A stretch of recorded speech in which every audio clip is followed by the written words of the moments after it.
You're streaming CBS News Bay Area. Thanks for joining us today. I'm Ann Makovic. Let's get right to our big story, and that is the heat. Let's take a live look from our camera on Mount Sutro in San Francisco. The temperatures are climbing a bit today, but this is just the beginning of our warm-up. Meteorologist Jessica Birch has a look at our forecast. Well, it's a warm day for many of us here in the Bay Area as we're gearing up for daytime highs anywhere from 5 to 10 degrees above average, which is wild to think about considering the fact that yesterday all of us were below average. This abrupt warm-up is noticeable anywhere from the East Bay, sitting in the upper 90s, close to the triple digits today near Livermore, Antioch, and Concord, all the way up into places like wine country, also sitting in the 90s today near Santa Rosa alone. Now, you pass the Golden Gate Bridge into San Francisco. We're back into the 70s there. That's above average this afternoon, and we're continuing to heat up into our Thursday forecast right around the corner. Within the next 24 hours, high pressure continues to build its way in, and that's what's warming us up and drying us up so much, to the point where the National Weather Service has actually issued heat advisories starting tomorrow at 10 a.m. that will last throughout Thursday and Friday's forecast, expiring late Friday evening. So this is a huge area of high pressure, and it's not only impacting us here in the Bay with our microclimates, it's impacting everyone throughout the Southwest. Millions of people tomorrow gearing up for excessive heat warnings, heat advisories, all issued by the National Weather Service. Thursday is going to be the hottest day of the week, and then we slowly start to cool back down heading into this weekend's forecast. So let's talk about that heat up and cool down, because like I said, it's pretty abrupt, right? Just yesterday, we were all sitting nice and mild, 80s and 70s in our inland spots. Today, we're in the upper 90s. Tomorrow, we see triple digits for our Thursday afternoon forecast with dry skies too, dry conditions, I should say. Clear skies. And then once we head into our Friday and Saturday forecast, that's when those partly cloudy conditions really start to roll back in. Temperatures will start to dip. That area of low pressure will get us right back to where we should be heading into this weekend and early next week's forecast. You make your way over into the Bay. That heat up is noticeable too. We'll hit the 80s tomorrow, and then we're back into the 70s into the weekend. Police in Oakland investigating a pair of smash and grabs at two banks early this morning. The burglars apparently used the same MO at both locations, using a vehicle to crash into the front of the building. Their first target, the Sterling Bank on Webster Street. You can see what it looks like there, the water on the floor, meaning the sprinkler system might have been triggered. We're told this happened just before 4:30 a.m. Their next stop, the Cathay Bank, also on Webster Street. Here's a look at the damage there. Looks like the door ripped off, and there's stuff all over the floor. Nearby, we did see police casing an abandoned U-Haul truck that had a chain on the back. We've reached out to OPD to ask if that vehicle had anything to do with the crimes. No word yet on if anybody's been arrested. 3 people were rescued and a pet cat died when a home caught fire this morning in San Francisco. Firefighters responded to this 3-story home on 47th Avenue between Judah and Irving in the outer Sunset just after 6 a.m. They say one person escaped the fire by jumping from a window into their backyard. Here's a look at citizen video from earlier as that fire tore through the home.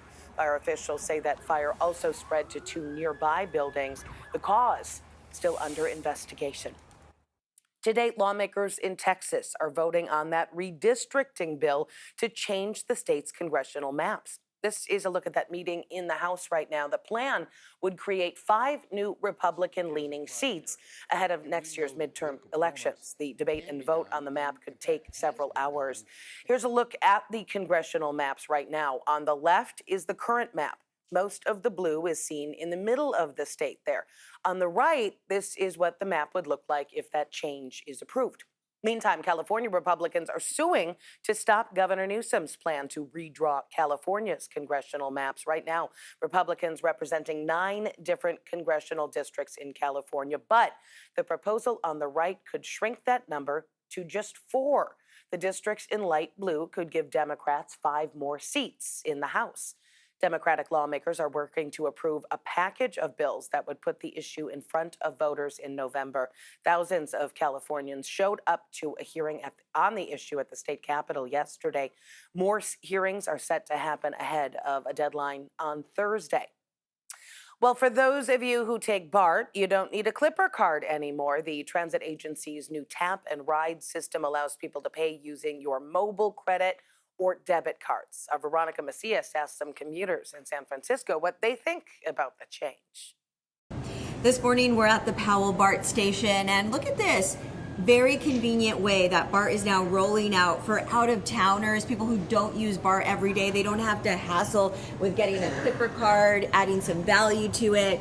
They're even putting out signs now letting everyone know that you can now use your debit card, your credit card, and also Google Pay and Apple Pay to ride BART. You have to make sure that you use one card per rider. So families, maybe you use a debit card and then Apple Pay for the kiddos, or figure that out if you're riding as a group. We also talked to BART this morning. They tell us that this is a new time for them, exciting, sort of everything coming together. They put up the new fare gates for people who are trying to ditch paying those fees. And also we talked to people who are saying the best thing with the debit cards is that it's saving them some time, which is pretty fantastic when you're not riding BART every day and you're visiting from out of town. I feel like it is convenient in a sense, especially when I'm on the go. It's probably easier to Apple Pay or take out my debit card and tap it versus loading up my phone, or maybe having a reception on my phone instead. So it'll be convenient that way.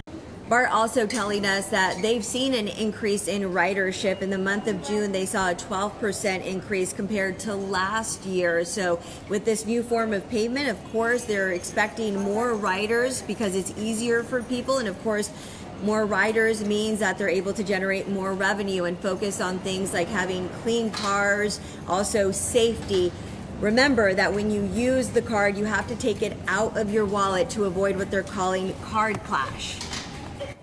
And keep in mind the Clipper card system is not going away. This is just a new way to pay specifically on BART. BART says you still do need to use the same card or device to tap in and out. Still ahead here on CBS News Bay Area, a Jewish-owned business in the South Bay vandalized with swastikas, and that's not all. We're going to show you the damage done in less than 2 minutes. Plus, electric vehicle owners about to lose a big perk on the freeway, while some of their privileges in the carpool lane are now being reversed.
a warm day for us here in the Bay Area. Upper 90s expected off into the East Bay today. 90s and 80s widespread throughout the rest of our inland areas. And by tomorrow, heat continues to build as we're gearing up for triple digits. Now, the National Weather Service has issued heat advisory starting tomorrow at 10 a.m. throughout most of the Bay Area. That's going to last throughout our Friday forecast as well as we continue to hold on tight to 90s for another day. You make your way over into the Bay forecast. Well, we have 70s turning into 80s tomorrow, back into the mid 70s heading into this weekend's forecast. Embattled San Mateo County Sheriff Christina Corpus is taking the stand again today. It is day 3 of her public hearing to determine if she should be removed from office. Our cameras captured Sheriff Corpus as she left yesterday's hearing.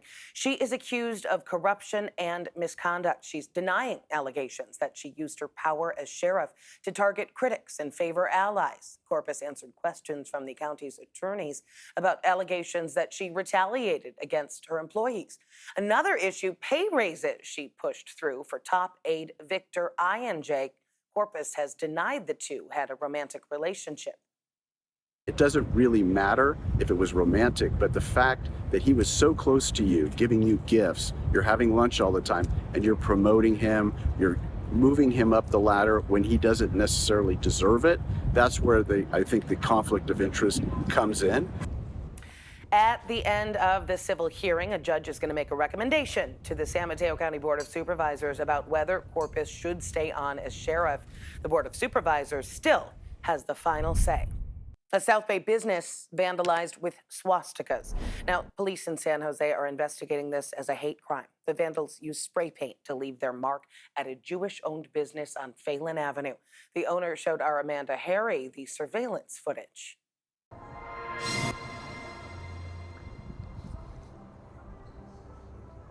Damaged the windows. You can see the guys stepping on them. Rows of vehicles vandalized with swastikas and the letters KKK graffitied on the garage door.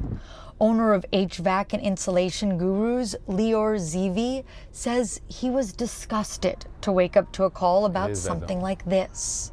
It's the fact that people, did it just because of my religion, nothing else. Zivi is Jewish, but says no one else at his business is. He called San Jose police immediately to report it. They're investigating the vandalism as a hate crime. And though they haven't caught the suspects yet, security cameras did. It took them less than 2 minutes to do so much damage. Broke some windows, some side mirrors, paint the cars. The girls in the office got scared in the morning a little bit. The suspects were wearing all black, making it difficult to tell who they are. ZV says he's known in the community for his faith and is still processing that something like this happened. Every time that there is a holiday or something, the rabbi gonna do an event and he gonna advertise us because we're donating either the food or something like that. So it's a big thing for them, and everybody in the community know our name, know the logo. He reached out to his rabbi, Mendel Weinfeld, for support, and the response was more than he could have ever expected. The rabbi put a post on his Facebook, and I got hundreds of phone calls and emails and texts from the whole community and people that I don't even know that supported me and made me feel way better. Rabbi Weinfeld says this isn't the first time they've seen anti-Semitism in San Jose, but it's not going to stop them. It's not just vandalism. They tried to put fear in the hearts of the Jewish people, and what ends up happening is the opposite. He says the Jewish people will come together to support one another. Our response is to do even more goodness and kindness. It's always our response is to add in light and do good. ZV doesn't know if these people will be caught, but he wishes people would stop targeting his community or any community. I just hope this is the last hate crime happening over here. Well, the FBI says it got more than 11,000 reports of hate crimes nationwide last year. It also reported more than 13,000 related offenses motivated by bias. Meantime, the Secure Community Network, which helps track anti-Semitic incidents nationwide, found 69% of hate crimes motivated by religion last year were anti-Semitic. Now to a controversy out of Yosemite. Park officials fired a longtime ranger after they helped hang a massive transgender pride flag from El Capitan. Now, others involved could be facing charges. Ranger Shannon Jocelyn says they raised the 66-foot flag in May to show that trans people belong in national parks. They took it down voluntarily, but later got fired for misconduct. Park officials say that some workers and visitors violated protest rules, now tightened under the Trump administration. The Justice Department says it might pursue charges against the visitors involved. A week-old infant and her mother have been found safe after being reported missing for 16 hours in San Francisco. Police say they found 33-year-old Kenesha Davis and her child just after 4 yesterday afternoon. The two were last seen leaving a Target store at Masonic Avenue and Geary Boulevard on Monday. Police reported the baby to be at high risk of being neglected. That case is now being forwarded to Child Protective Services. After 10 years, an arrest has been made in a double homicide case in San Francisco. Authorities say the suspect shot and killed 2 people in the Bayview neighborhood, including a mother caught in the crossfire. These shootings happened in January 2015. The district attorney's office says 34-year-old Anthony Tyree was involved in a drive-by shooting on Revere Avenue and Ingle Street. Police say Maria Lourdes Souza was hit and killed by a stray bullet while standing outside of her home. Souza had just picked up her kids from school at the time. They were ages 3, 9, and 13. A memorial was set up for Souza. She was remembered as a hardworking and caring mother. Her sister told us in 2015 that her heart was breaking for the family. She can't see her kids grow up. It sucks. Now, police say Tyree had been firing at another car in a rolling gun battle. The passenger in the car was killed and the driver was injured. Investigators say they found an AR-15 short-barrel rifle at Tyree's home in Pittsburgh. He is facing charges including murder and attempted murder. A perk for electric vehicle owners is officially coming to an end across the state. A sticker that allows electric vehicles in the carpool lanes will become invalid at the end of September.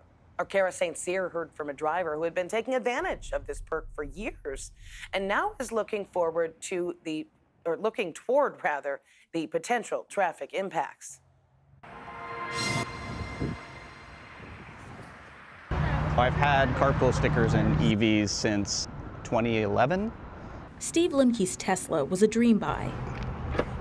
But these clean vehicle decals make this purchase worth it. It's good for lessening traffic. And then when EVs came out, it helped really motivate people to buy EVs, which is, so many positive aspects. It's good for the environment. This sticker gives people in electric vehicles access to the HOV lane, even if there's only one person in the car. When traffic is completely jammed on 101 or 85 or 280, or in this case, San Tomas Expressway or Lawrence Expressway, you're able to drive in the carpool lane. The program needs federal legislation to keep it going, but lawmakers haven't voted on an extension. The California DMV website now says the decals will expire on October 1st.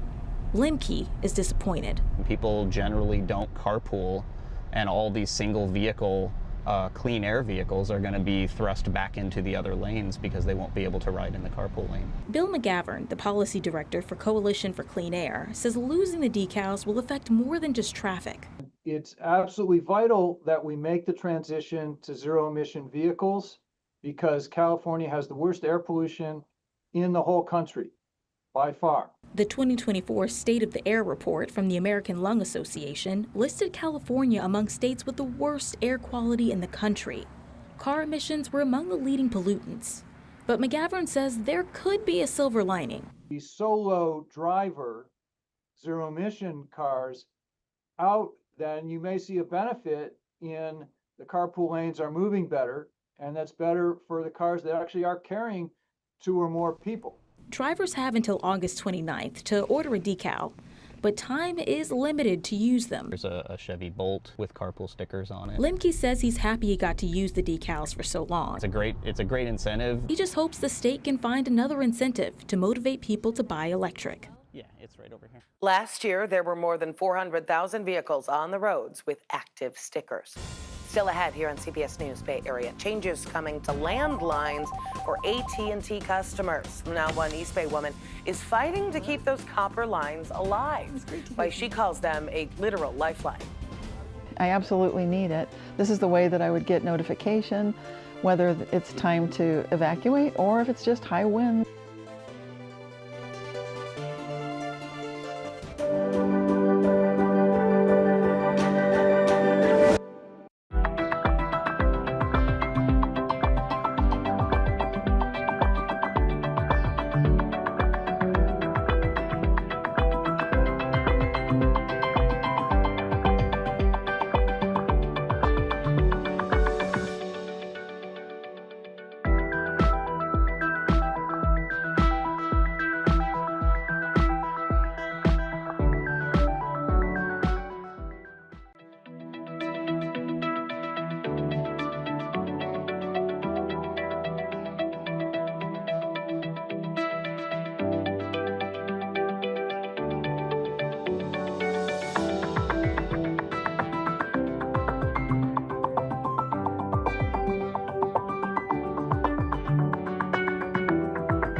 Up for warm temperatures this afternoon.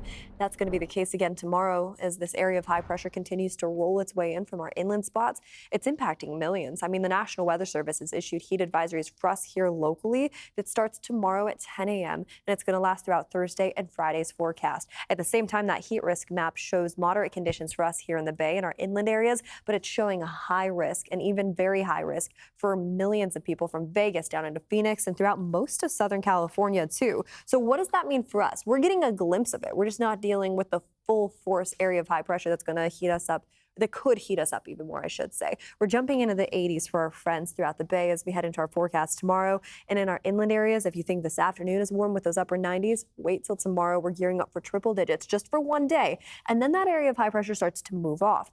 We're going to see cooler conditions, and especially as we head into this weekend's forecast developing. And that's the case as we head into early next week. Major changes could be coming for AT&T customers who still use landline phones. The company is pushing to get rid of its legacy network of copper landline service, instead hoping to install a fiber optics network that would be phased in over several years. An AT&T spokesperson said less than 5% of Californians are on the copper service. But for one woman in Berkeley who does not have a cell phone, her landline is her lifeline. Suji Nam sat down with her as she dials into an uncertain future.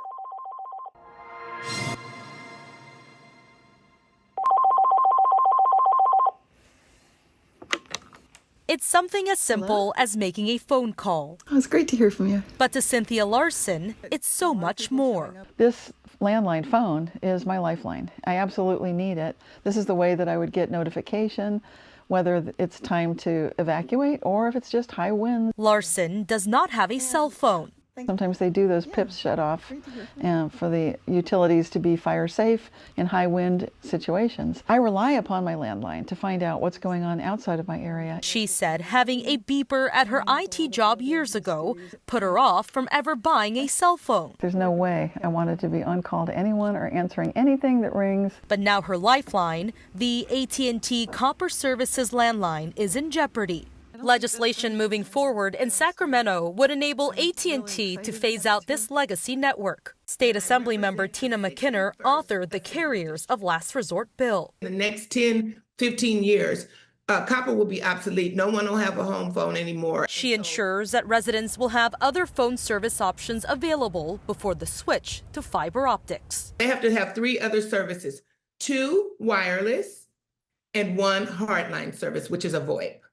If they don't have that, if you don't have that in your area, they can't pull out, and you'll just keep your copper lines. Utility watchdog groups say the bill would impact about 1.5 million Californians who rely on copper services, especially when service is down. I can call 911, and also that I can get that alert from 911, because if you're in a place where the power is out and there's a wildfire and people are not getting the information because the networks are down, that house might be the only one getting those alerts.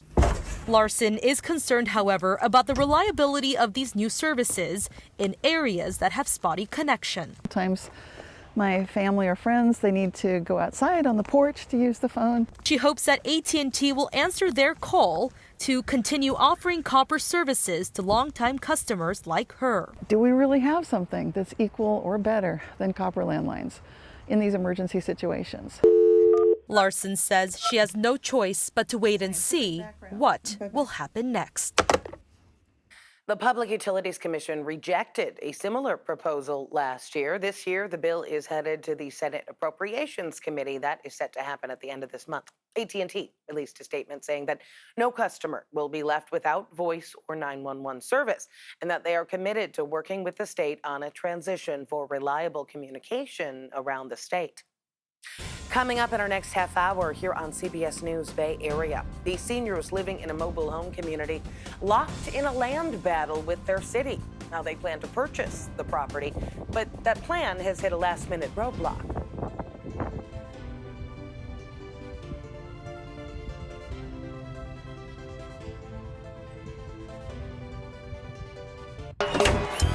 The first parade of its kind rolls into KPX Plus September 20th. From the smooth rides of the 40s to the flash and chrome of the 80s, watch custom lowriders bounce, hop, and roll with style. Award-winning Chevys, classic Fords, and pure automotive artistry. Join Sarah Donchi and myself for King of the Streets Parade, Saturday, September 20th at 1 p.m. Only on KPIX Plus and CBS News Bay Area.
You're streaming CBS News Bay Area. Thanks for staying with us this Wednesday. I'm Ann Makovic. Here is a look at some of the news headlines we are following this morning.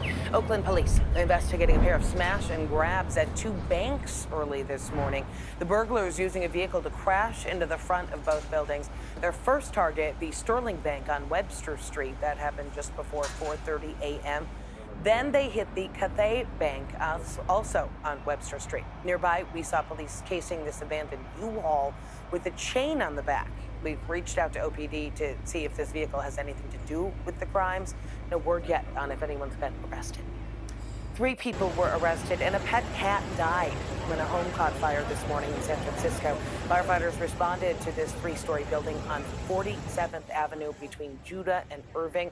It's in the outer Sunset, just after 6 a.m. They say one person escaped the fire by jumping from a window into their backyard. Fire officials say that fire also spread to 2 nearby buildings. The cause is under investigation. And starting today, there is a new way to pay on BART. You don't need a Clipper card anymore. Just use your credit or debit card. That is part of the transit agency's new tap and ride system. BART says you need to use the same card or device to tap in and tap out. And keep in mind, the Clipper system is not going away. You still need that for other Bay Area public transit systems like Muni and the ferries. Let's get another check here on our first alert forecast as a heat up begins in the Bay Area. Here's meteorologist Jessica Birch. Well, it's a warm day for many of us here in the Bay Area as we're gearing up for daytime highs anywhere from 5 to 10 degrees above average, which is wild to think about considering the fact that yesterday all of us were below average. This abrupt warm up is noticeable anywhere from the East Bay sitting in the upper 90s, close to the triple digits today near Livermore, Antioch, and Concord, all the way up into places like wine country, also sitting in the 90s today near Santa Rosa alone.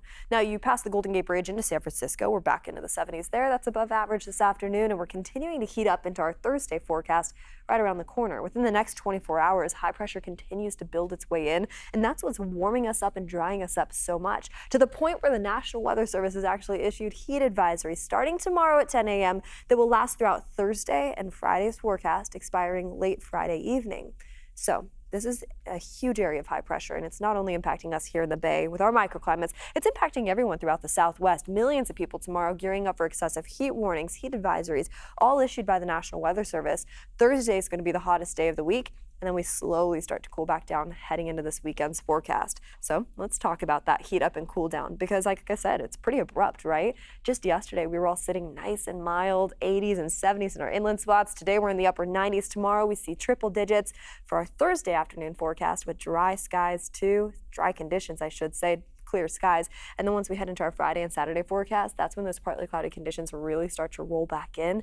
Temperatures will start to dip. That area of low pressure will get us right back to where we should be heading into this weekend and early next week's forecast.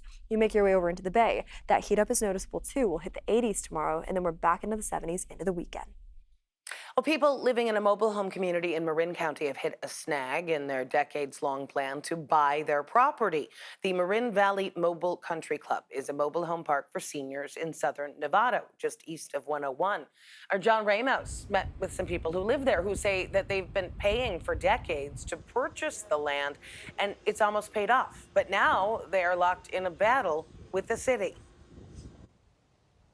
The seniors living in this mobile home park were forward-thinking. In 1997, they hatched a plan to purchase the property to give themselves more housing stability, and they've been paying on the loan ever since.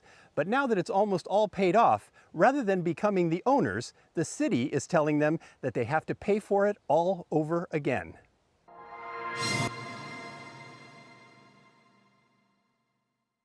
The residents of the Marin Valley Mobile Country Club don't mind being over the hill.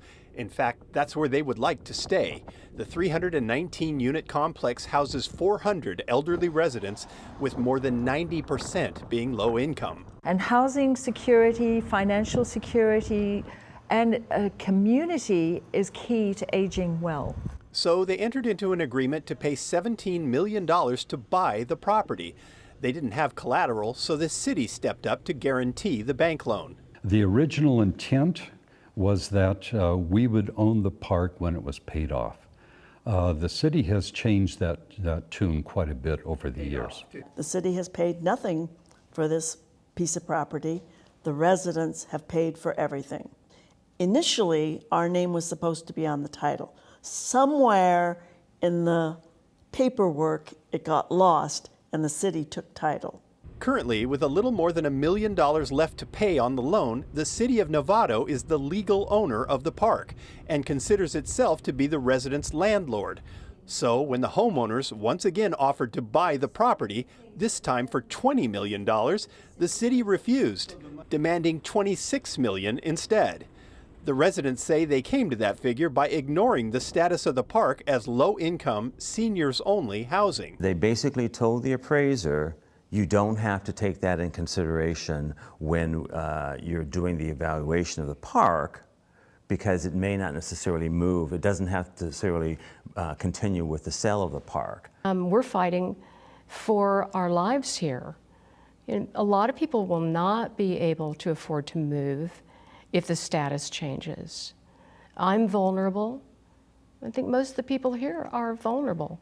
And while the city demands an extra $6 million for land it hasn't paid a dime for, some are wondering why they should have to pay anything more at all. The city's had a lot of financial issues, fiscal issues, and I think for them to try and solve it on the backs of a low-income senior housing is just unconscionable. And they need to look elsewhere for funds rather than try and double dip here and make us pay twice. In all the years that I was here and things seemed to be going along fine, I would say, okay, it looks like everything, but in the back of my head, I'm saying we're owned by politicians. What could not go wrong? The residents plan to appear at next week's council meeting. They are in the unusual position of having a landlord that may one day be asking for their vote. Well, we reached out to the city for a response. They say they can't comment because the negotiations are, quote, ongoing and confidential. Well, a person has tested positive for the bubonic plague in South Lake Tahoe. Health officials say cases like this are not unheard of in the area, but they do raise some concerns. The infected person is recovering at home and receiving antibiotics. El Dorado County health leaders say plague bacteria often shows up in high elevation areas like Lake Tahoe. Fleas on rodents usually spread it. Symptoms include nausea, muscle aches, and bite marks. So far this year, 4 rodents in the basin have tested positive.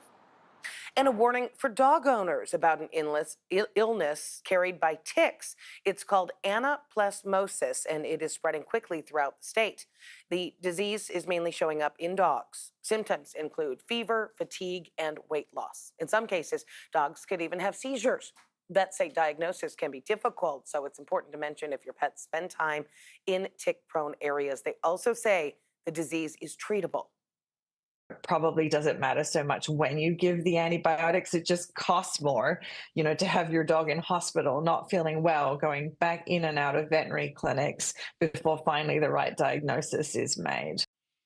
The Companion Animal Parasite Council said that between 2021 and 2024, the number of dogs testing positive for the disease has nearly tripled. The organization made this map that shows most of California is facing a risk of infection. Marin, San Francisco, San Mateo, and Alameda counties all labeled as high risk for the disease. Vets say the best way to keep your dog safe is to have year-round flea and tick prevention and examine your dog after walking in grassy or wooded areas. Well, oysters are considered a delicacy, but do you ever think about what happens to those shells afterward? Nearly 2 billion are eaten every year across the globe.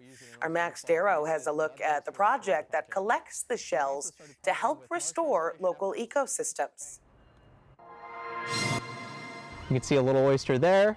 They're small yet mighty organisms. Oysters are so important to marine ecosystems. And if anybody knows a thing or two about oysters and the role they play as ecosystem engineers and shoreline stability stalwarts. But they filter 10, 20, 30 gallons of water a day. It's Jeevan Kaki. They help to clean the water of pollutants and particulates and algae that we might not want in it. My whole kind of drive as a scientist is to see the species succeed and to help restore our estuaries, because we really depend on them. Kaki is the lead scientist for the Wild Oyster Project. It's a group that is working to bring native oysters back to San Francisco Bay. Because of historic human activity and historic changes in the bay, we really lost a lot of our oyster populations in the late 1800s and early 1900s. And only recently have they really started to come back with our restoration efforts. That includes the team's creation of these oyster reef balls, aka orbs, you can see the top sticking out above the water at low tide, to build the Heron's Head Oyster Reef in Bayview Hunters Point. It's so cool to see projects like this work. We've exceeded our project goals each year. We keep finding more and more oysters on the reef balls, which is pretty exciting. The team built the orbs with a material best suited for success, recycled oyster shells. And they're able to acquire them largely thanks to people in the Bay Area having quite the appetite for oysters. We sell about 3,000 oysters a week. Rachel Barrett and her team at Mission Rock Resort don't throw out their oyster shells. They put them in bins like these for the Wild Oyster Project to pick up on a routine basis. They're here usually once a week. And they're just one of many restaurants doing this. She and the team say they depend on fresh and clean seafood to run their business. We are very focused on local product. So they feel like supporting an effort to maintain and revitalize the local marine ecology is really a no-brainer. No matter how big, how small, everybody can make a contribution. So we use the shell for all kinds of stuff. We use it in oyster reef balls. We use it in other oyster restoration projects. We've also started partnering with marsh restoration efforts. Kaki says the mission to restore habitats and protect shorelines is only growing more important for the region as sea levels rise and the climate changes. We depend on bays for recreation. We depend on them for just the beauty of them. We depend on them for so much economic interest. Everybody that lives on a bay, even if you don't go to the beach every year, you depend on it in one way or another. And fostering an environment for these small creatures to flourish may play a mighty role in the bay's health and future. Well, the Wild Oyster Project is also using oyster shells to restore the Napa River salt marsh that is a habitat for ground nesting birds. As of June, they have 15 active nests. Coming up next here on CBS News Bay Area, as the 49ers gear up for their final preseason game this weekend, we're going to show you which rookie wears these off the field. In the Bay Area, a new WNBA franchise is taking flight. Catch this first-in-a-lifetime inaugural season as the Golden State Valkyries play live on KPIX and KPX Plus.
Well, it's a warm day for us here in the Bay Area. Upper 90s expected off into the East Bay today. 90s and 80s widespread throughout the rest of our inland areas.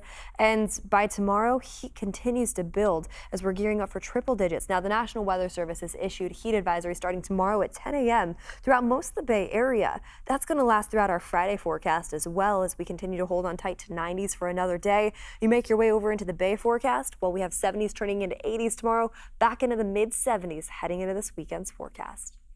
We are counting down to the last preseason game for the 49ers. Just 3 days until their final face-off before the regular season. And as Vern Glenn shows us, one of the rookies is getting ready by letting the dogs out. This is the Audi Red and Gold Report. The 49ers are getting ready for their final preseason game this Saturday against the Chargers. And you can watch that game right here on KPIX with coverage starting at 5 p.m.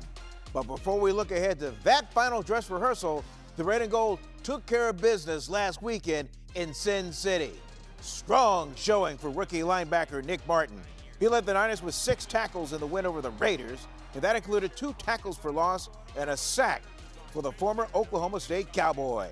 Martin said he's learning from veteran Fred Warner on how to be a dog in the pros, and the 3rd-round pick is even channeling that to his footwear.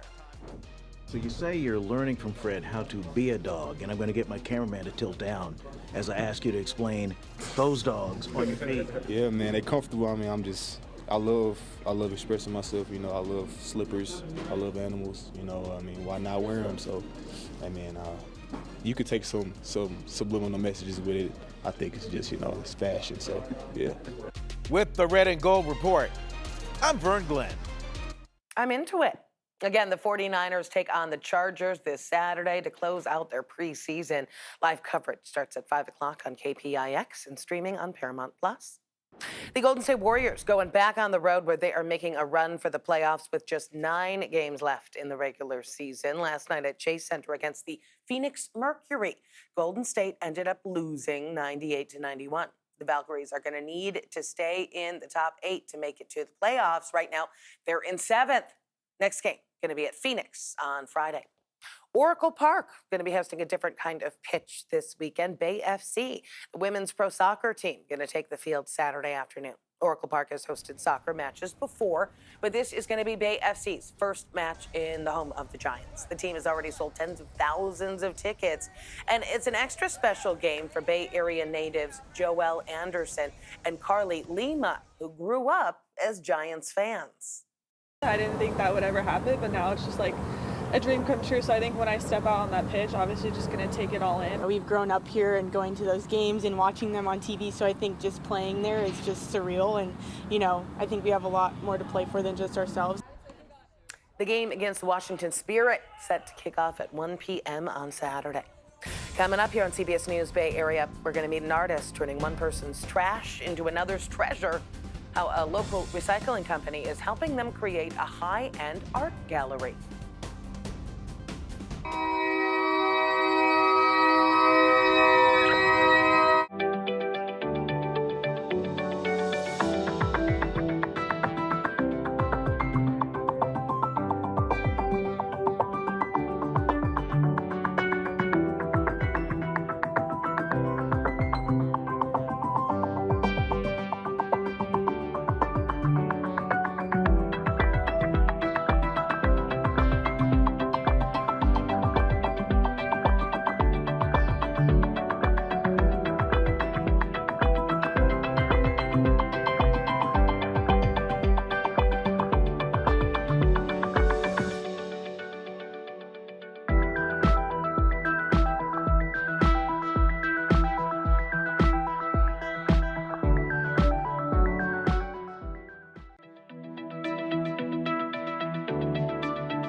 We're gearing up for warm temperatures this afternoon.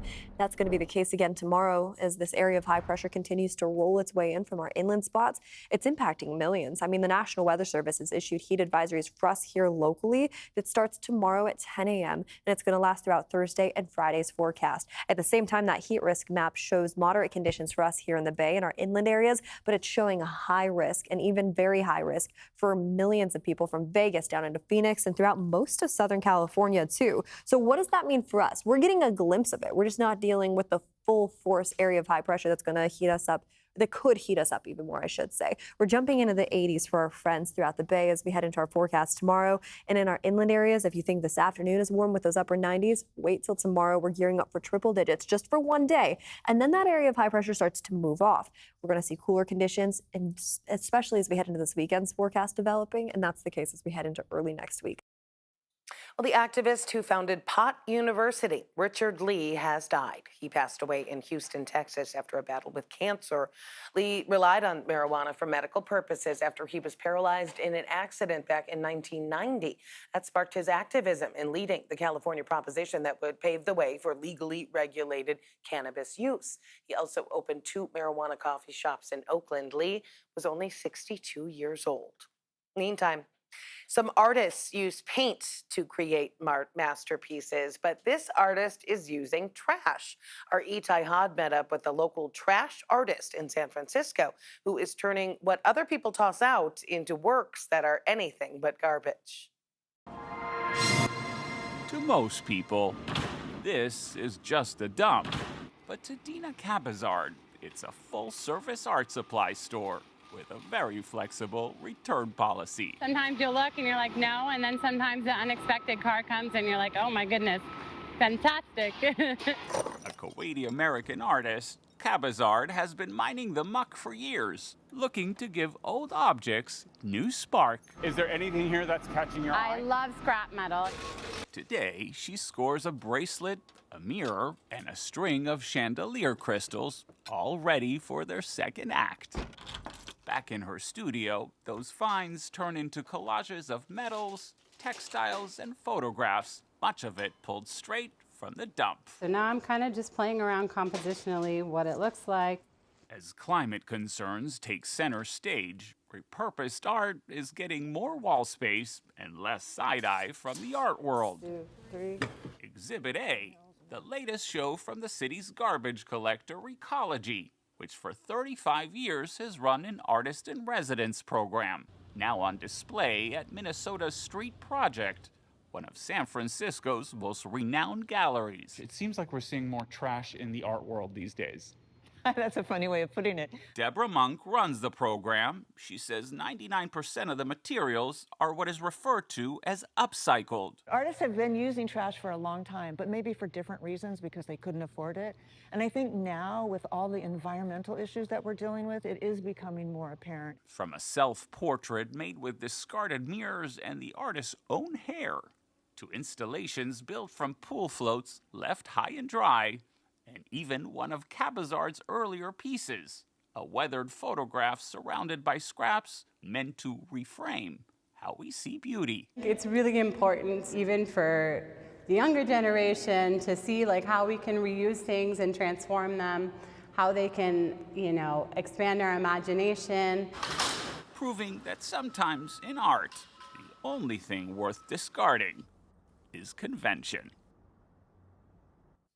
The exhibit runs through August 30th at the Minnesota Street Project in the Dog Patch. Pretty cool. Well, if you are looking to win a treasure of your own, this could be your chance. The Powerball jackpot now stands at more than $640 million. That is the highest amount so far this year. Players can take a shot at winning the prize in tonight's drawing. The estimated cash value of the jackpot sits at just over $290 million. Unfortunately, I always have to put in this caveat, the chances of winning, about 1 in 292 million. Thanks for streaming CBS News Bay Area. I'm Ann Makovic. We're going to be right back with your first alert forecast and another look at your top stories.